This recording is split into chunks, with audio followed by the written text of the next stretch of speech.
Teka, ang kapal na mukha mo. Pinaasa mo na ako noon. Hanggang ngayon, pinapaasa mo ako, ha? Dinamay mo ba kapatid ko? Hindi mo ikinalaki yung ginawa mo. Pinatunayan mo lang na wala kang kwenta. Ikaw ang tumigil! Dahil niloko mo kaming lahat! Mabulok kayong mag-asawa. Anong tingin mo sa mga babae laruan? Anong tingin mo sa sarili mo, Diyos? Parehas lang kayo. Nalot, bitawan mo yung anak mo, nakasaktan na eh! Bitawan mo! Huwayan naman kung bakla ang anak mo.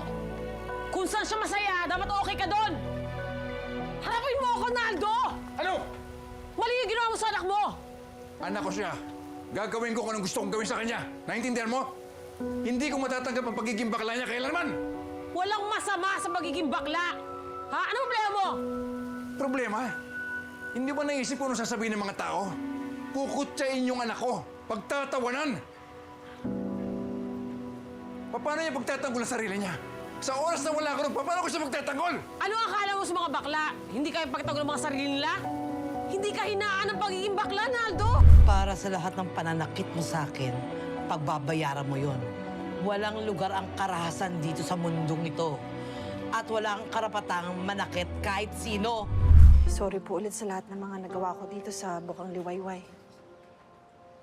Ang importante ron ay inamin mo naman na alam mo iyong pagkakamali at ang iyong pagkukulang.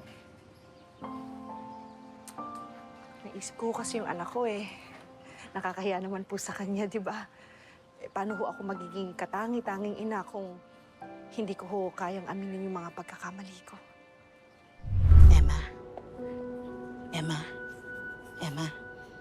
Emma. Ay, hindi. Huwag ka matakot. Huwag ka matakot. Hindi kita sasaktan. Hindi kita sasaktan. Huwag ka matakot. Hindi kita sasaktan. Parang ako mo na. Wala sila densyo ngayon. Umalis sila ni Tomas. Huwag ka matakot sa akin. Tulungan mo ko. Parang awa mo na tulungan mo ko. Asawa ka rin at babae. Tulungan mo ko. Tulong. Awa ka sa akin. Tulungan mo ko. Tulungan mo. Hindi ko na alam. Nababaliw na ako eh. Huwag ka mag-alala. Sige, punta kami dito. Tingnan namin. Sige, salamat ha. Butchoy! Kuya, ulitin mo naman ang ronda doon. Baka naman nasa faculty room. Buksan mo naman lahat ng cabinet, kuya. sige po, ma'am. Baka pwedeng susian nyo yung mga kwarto eh. Butchoy! Butchoy, anak! Risha!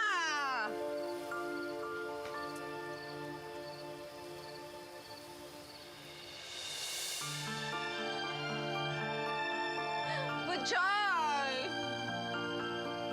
Butchoy, andito na ang nanay.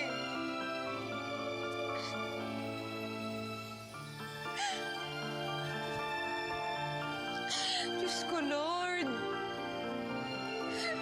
Tulungan niyo naman mo ang anak ko, Lord.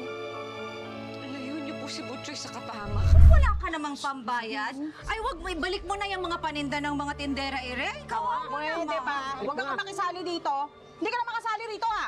Ay, siya, hindi naman ako sa nangenge alam, Tessa. Ano, kaya lang, inaapi mo na yung mga tindera ng Bukang Liwayway, eh, di ba? Tigilan mo na yung mahilig ka masyado sa pakikipag-away.